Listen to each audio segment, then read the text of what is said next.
eaten by all the predators of social media, you start to realize, okay, this is a problem. Because by then you have nothing. Talent without hard work is just a tragedy. Hello， 大家好，我是 Nicholas。那欢迎收看我们这个的成功音乐者系列。我们会邀请厉害的音乐家分享他们的故事和历史。今天我们就请来了 Kaylie Wong，他是我们这个 Malaysia Book of Record 最年轻完成2张8级的考试纪录保持者。那2024年呢，他也拿下这个全马最高分的这个钢琴奖。来听一下他的故事吧。然后今天我们介绍一下 Kaylie， 你可以简单介绍一下你的音乐成长历史吗？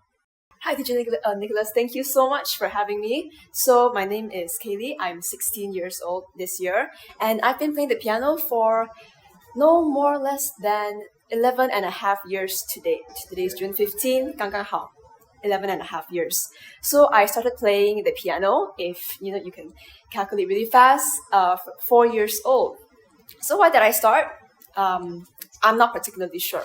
Okay, my mother brought me to a music center one day. I think she asked me whether I wanted to play the piano, and I think me, senseless 4-year-old me, who was just really fascinated by that weird instrument in front of me. Of course, she said yes, and now I'm here. 那这边我想请问一下你，大概你每周就是每星期大概花多少时间练习钢琴呢？ Okay, so before I answer this question, I think there's something we need to get down. All right, with music especially, it's not the time that matters, it's the consistency. So you can spend maybe 6 to 7 hours one day a week practicing, and it won't do much good.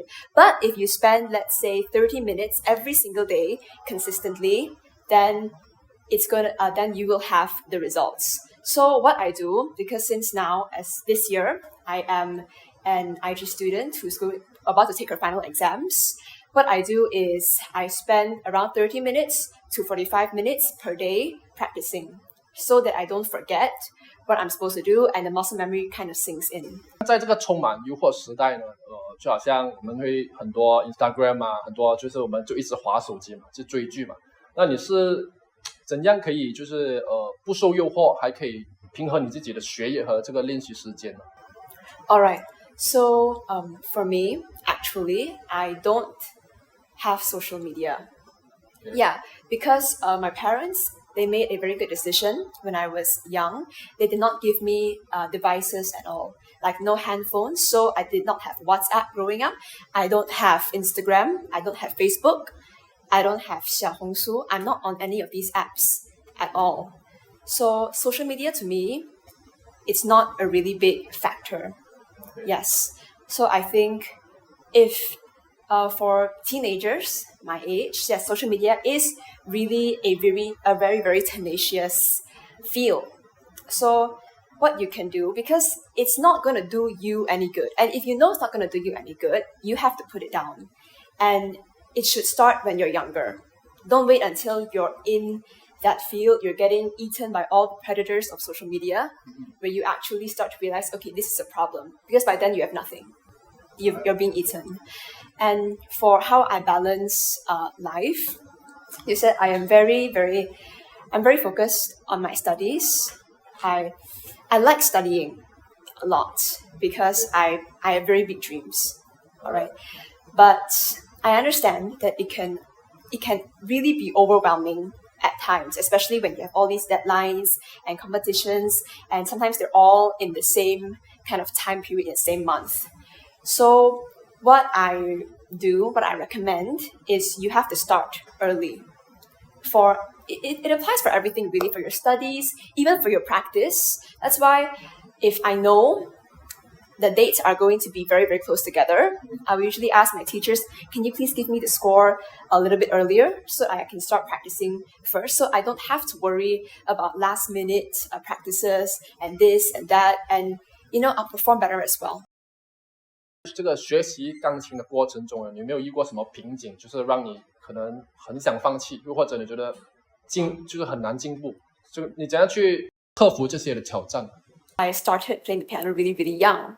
So when I was younger, I didn't have that kind of purpose, and I didn't have that kind of mindset that, okay, I wanted to do this, I wanted to do that, I wanted to do this good, I wanted to achieve this.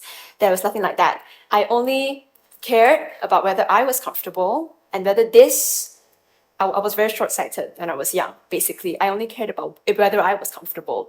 So when I was about maybe 11 years old, maybe a few months before I took my first grade 8 certificate, I asked my mother whether I could quit. Because it was all too difficult. Younger me thought it was too difficult, and I really hated having to practice every day. I hated recording my video for the exam, and it was all just so frustrating. So I actually asked her whether I could quit. I got a really, really good scolding from it. Yes. But then, I never understood why she never let me quit until now, when I have 2 certificates under my belt, and I'm at this stage where I actually enjoy my art, that I understand why she did not let me stop. Do you mean your mom helped you to overcome?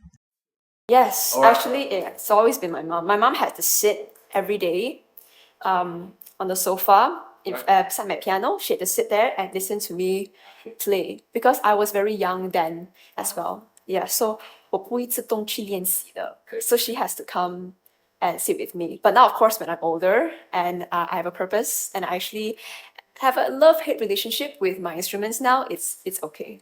She doesn't have to do that anymore. 在你就是这个学习经历中呢，那你现在你觉得天赋和努力哪一个更重要呢？ Okay, this has always been a really, really funny question for me, because I'm the type of person who is always questioning, why am I not talented in playing the piano or anything else for that matter? Because I'm not a very talented person.